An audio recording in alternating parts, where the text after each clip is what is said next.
নমস্কার বন্ধুরা, কেমন আছেন? আশা করি সবাই ভালো আছেন। আমরা আপনাদেরকে হাঁস ক্র্যাকিং এর সম্বন্ধে কিছু বলতে চাই। আপনারা হাঁস ক্র্যাকিং দিনে 2 বার করবেন।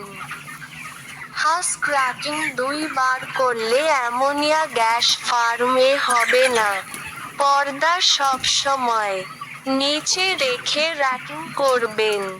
আর প্রতিদিন মুরগিকে পরিষ্কার জল খাওয়াবেন। Thanks you. আমাদের ভিডিও যদি আপনাদের ভালো লাগে তাহলে লাইক, কমেন্ট, সাবস্ক্রাইব করবেন।